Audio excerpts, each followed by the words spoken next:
నటి రేణుదేశాయ్ రెండో పెళ్లికి సిద్ధమైందంట. ఇది నేను చెప్తుంది కాదు, సాక్షాత్తు ఆమె చెప్తుంది.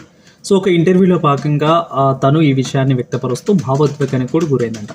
తను ప్రేమ, వైవాహిక జీవితం, అదేవిధంగా ప్రేమ, ఈ రెండు కూడా కావాలనుకుంటుందంట. మనందరికీ కూడా తెలుసు, బద్రీ సినిమా తర్వాత పవన్ కళ్యాణ్ పెళ్లి చేసుకున్న తర్వాత ఇద్దరు పిల్లలు అకిరా, ఆద్య ఇద్దరు పుట్టిన తర్వాత కొద్ది రోజులు వాళ్ళు కలిసిన తర్వాత వాళ్ళు విడిపోయారు. ఆ తర్వాత ఆ పిల్లల యొక్క బాధ్యత మొత్తం ఈమె తీసుకుంటా ఉంది. సో ఆ తర్వాత ఏమైంది అంటే ఎందుకు సెకండ్ మ్యారేజ్ చేసుకోరు అంటూ కూడా అందరూ అడిగితే, ఖచ్చితంగా పిల్లల బాధ్యత నా మీద ఉంటుంది. ఎప్పుడైతే తను భర్త వదిలివేసిన తర్వాత ఆ తర్వాత ఈమె యొక్క పిల్లల బాధ్యత ఈమె మీద ఉంటుంది. ఈమె కూడా ఇప్పుడు రెండో పెళ్లి చేసుకుంటా పిల్లల బాధ్యత ఎవరు చూసుకుంటారు, వాళ్ళు ఒంటరి వాళ్ళు అయిపోతారంటూ కూడా అందుకే చేసుకోలేదంటూ కూడా ఆమె క్లారిటీ ఇచ్చారంట. ఇప్పుడు వాళ్ళ పిల్లలు ఇంటర్మీడియట్ చదువుతున్నారంట.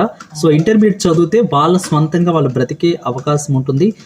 స్వంతంగా ఆలోచనలు, మాట్లాడే విధానము, అదేవిధంగా నిర్ణయాలు తీసుకునే అవకాశాలు ఉంటాయి. కాబట్టి అంతగా వాళ్ళ మీద ఇండిపెండెంట్గా వాళ్ళు బ్రతకగలరు. కాబట్టి అంత స్ట్రెస్ ఉండదు. కాబట్టి ఇప్పుడు తను చేసుకోవడానికి కూడా సిద్ధమయ్యాను అంటూ కూడా ఆమె చెప్పారంట. సో చూద్దాం ఇక ఎవరిని చేసుకుంటారో, ఎప్పుడు చేసుకుంటారో, నెక్స్ట్ ఎలా ఆమె వైవాహిక జీవితాన్ని ఎలా మొదలు పెడతారో చూడాలి.